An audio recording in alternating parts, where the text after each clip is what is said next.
उस रात अस्पताल की लाइटें क्यों बुझ गई थीं? Based on a real incident reported by a night duty nurse in north India. ये घटना 2017 की है। उत्तर भारत के एक छोटे से कस्बे के सरकारी अस्पताल की।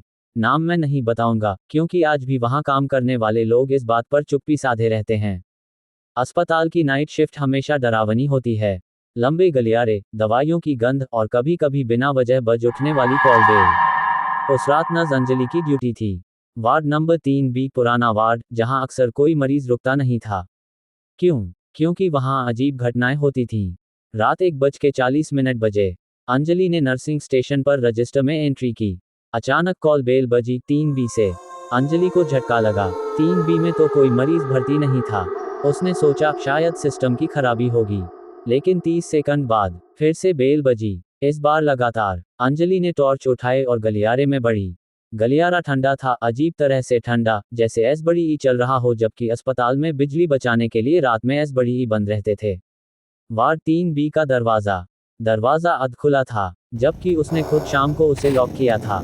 जैसे ही उसने दरवाजा धकेला, दीदी, पीछे से नहीं, कमरे के अंदर से आवाज आई।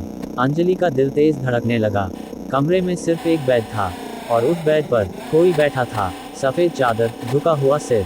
अंजलि ने कांपती आवाज में पूछा, आप कौन हैं? यहाँ कैसे आए? धीरे धीरे उस आकृति ने सिर उठाया। चेहरा आधा जला हुआ, आंखें खुली, पर पलकें नहीं झपक रहीं। सच्चाई जो रजिस्टर में दबी थी। अंजलि पीछे हट गई। उसके हाथ से टॉर्च गिर गई। तभी अचानक पूरा वार्ड अंधेरे में डूब गया। सिर्फ इमरजेंसी लाइट जल रही थी, लाल रंग की। उसी रोशनी में उस आकृति ने कहा, मेरा इलाज अधूरा रह गया था। और फिर एक झटके में वह गायब। अंजलि चीखती हुई बाहर भागी। सुबह होने पर जब सीनियर डॉक्टर आए, अंजलि ने सब बताया। डॉक्टर ने बिना हैरानी के कहा, तुमने रजिस्टर नंबर 1189 देखा है? रजिस्टर खोला गया। 5 साल पहले उसी वार्ड में एक मरीज भर्ती था, आग से झुलसा हुआ। रात की ड्यूटी में बिजली चली गई थी। जनरेटर देर से चला, ऑक्सीजन सप्लाई रुक गई, और मरीज की मौत हो गई। फाइल में आखिरी लाइन लिखी थी, patient kept calling nurse, no response. सबसे डरावनी बात, अंजलि ने जो आवाज सुनी थी, वही आवाज रिपोर्ट में दर्ज थी।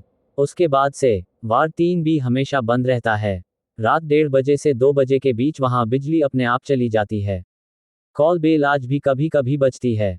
अंजलि ने 3 महीने बाद नौकरी छोड़ दी, और जाते जाते सिर्फ इतना कहा, वो इलाज नहीं, इंसाफ चाहता है।